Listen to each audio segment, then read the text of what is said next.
now that we have our spoon hollowed out pretty good, and the outside is carved away pretty good, let me get that pattern on there pretty good first. Working with it, we kind of rubbed that pattern away before. Now, that's the line that tells us what we're going to cut away and what we're not going to cut away. And so it's this part that we're going to cut away. So let's start around, starting at the rim.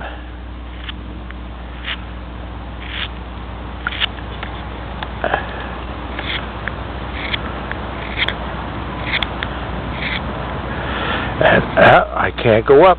Well, I have to go across the grain now. When we get to this end, it's going to have to be cross grain.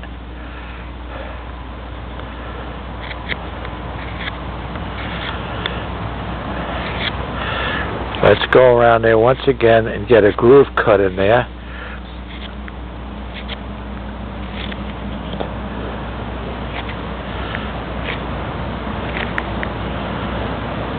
Oh, how nice it is to use a good sharp gouge. It takes out just what you want.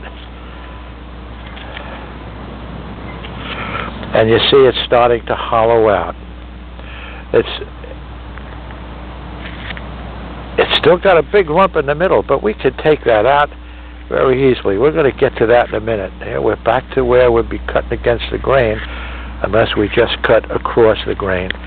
A good sharp tool cuts across the grain, sometimes even better than it does when we cut with the grain. Okay, now we've got this piece, and we can cut that whole thing out in one direction. We're going to carve this out so that our thumb feels comfortable inside there. So the hole is going to look just like our thumb, just like that.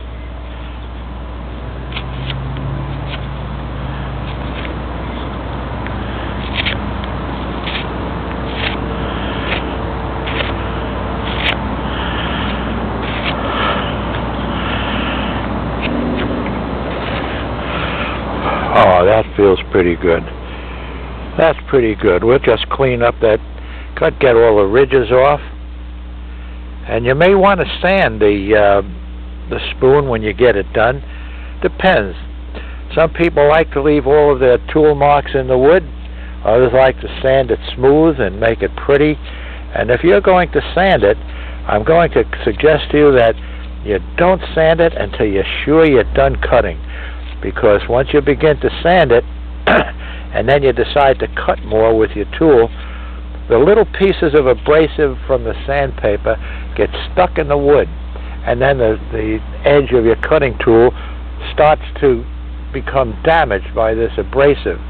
So make sure that you're done with all of your knife carving, all of your gouge carving, and then sand it. Let sanding be the very, very last thing that you do. You don't want to get that wood impregnated with abrasives and then go at it with a knife edge again. That feels pretty good. Now, everything about that feels good except these corners. We're going to have to take that off, and we're going to do that with a knife. Let's see. And this direction is with the grain, and it's comfortable.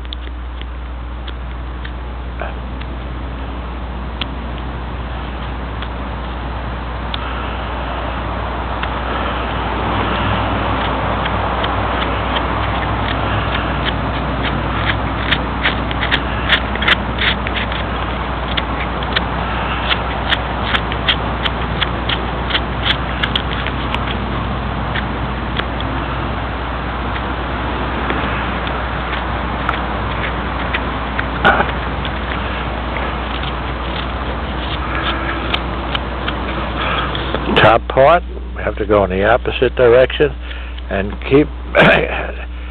make note that my arms are still tight up against my side. I'm cutting away from me by pushing with my thumb, and when I cut toward me, I'm just using a wrist action. That way I know I'm not going to cut myself. And besides that, I have better control of the knife.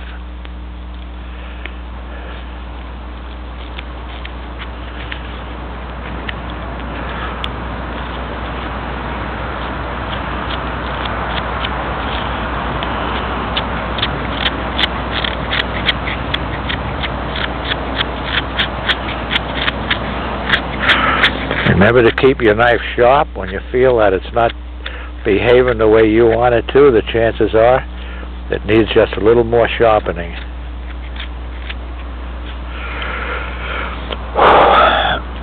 Well, on the top side, we're going to have to come toward the bowl of the spoon. On the back side, we're going to have to go up toward the top of the spoon.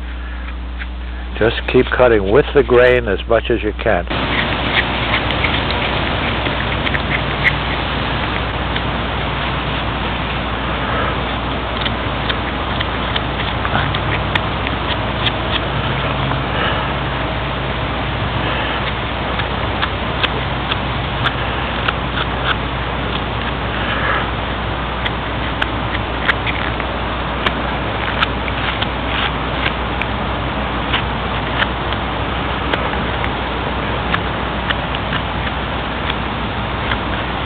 There we go. Now there aren't any more sharp edges on here. There's an awful lot of tool marks in it. You may want to remove the tool marks with sandpaper, but remember what I said. Once you start to sand, don't go back on it with the knife. And that's our spoon.